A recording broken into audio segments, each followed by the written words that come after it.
Assalamu alaikum.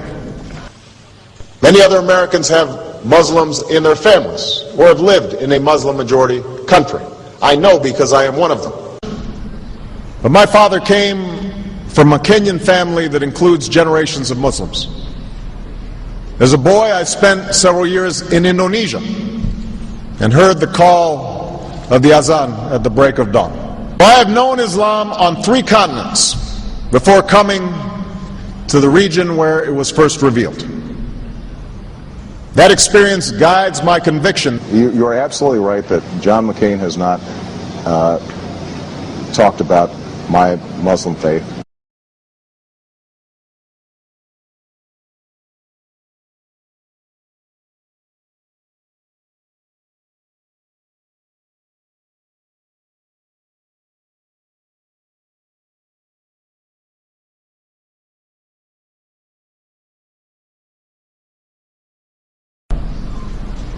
As the Holy Koran tells us, the Holy Koran teaches that, the Holy Koran tells us, and the Holy Koran also says,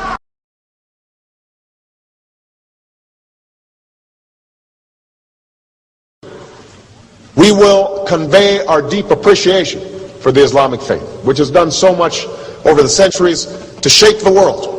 I would like to speak directly to the people and leaders of the Islamic Republic of Iran. Your great and celebrated culture.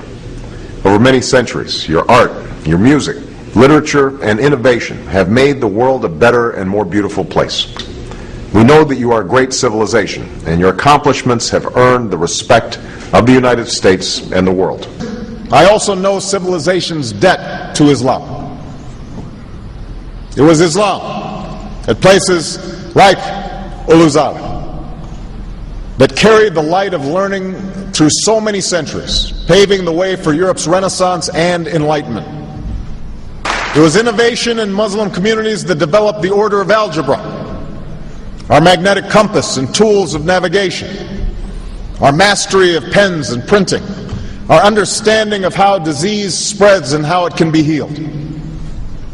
Islamic culture has given us majestic arches and soaring spires, timeless poetry and cherished music, elegant calligraphy, and places of peaceful contemplation.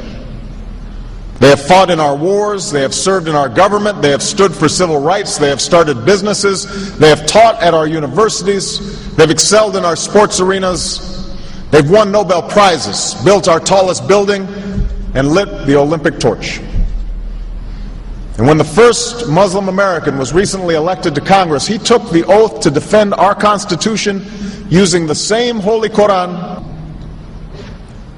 In ancient times and in our times, Muslim communities have been at the forefront of innovation and education.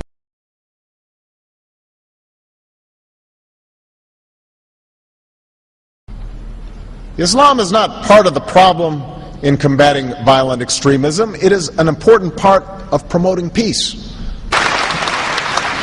The enduring faith of over 1 billion people is so much bigger than the narrow hatred of a few. In the United States, rules on charitable giving have made it harder for Muslims to fulfill their religious obligation. That's why I'm committed to working with American Muslims to ensure that they can fulfill zakat. It is important for Western countries to avoid impeding Muslim citizens from practicing religion as they see fit. And I consider it part of my responsibility as President of the United States to fight against negative stereotypes of Islam wherever they appear.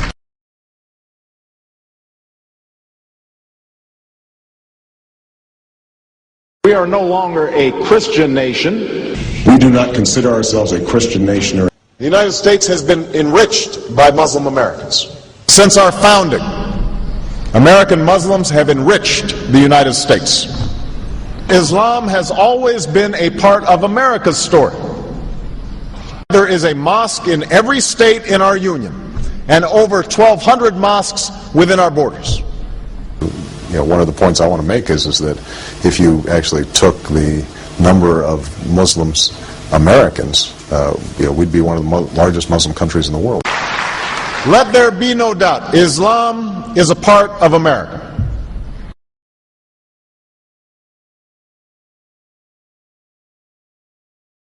He did bow to the Muslim king, while he did not do it to the British Queen of England. And by bowing, he showed the world that I am subservient. I do bow down to you as a Muslim king, something no other president has done with Saudi Arabia.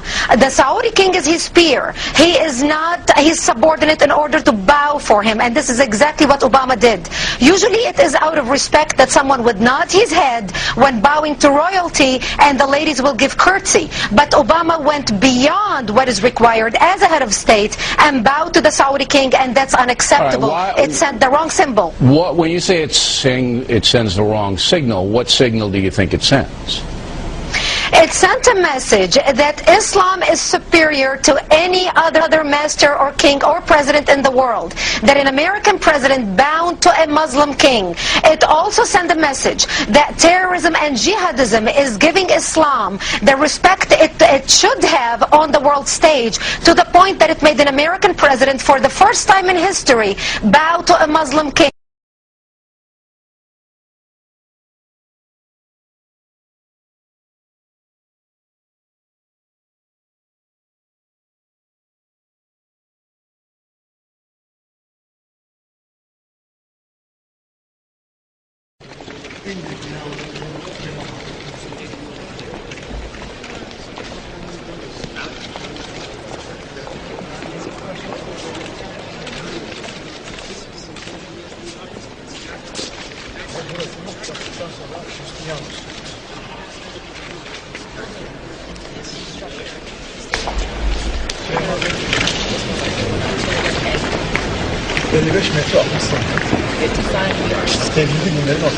And this is a common thought shared by all the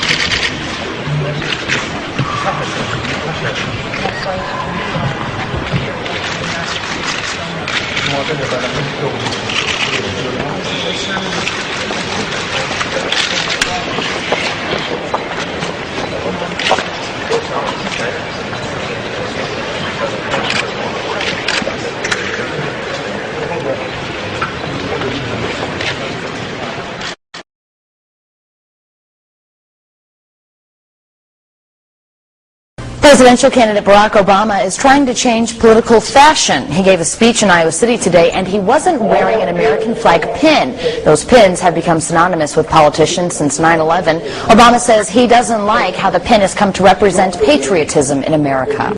I won't wear that pin on my chest. It's a little weird, Alan, that in the middle of the campaign the guy takes off the American flag that most people wear because they're proud of their country. Let me speak as clearly and as plainly as I can. America is not and never will be at war with Islam.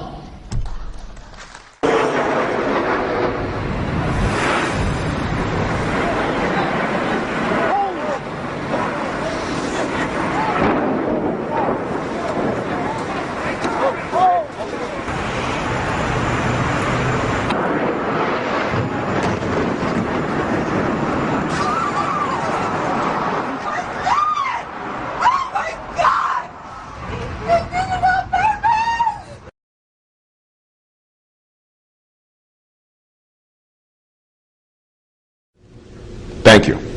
And Eid Shoma Mubarak.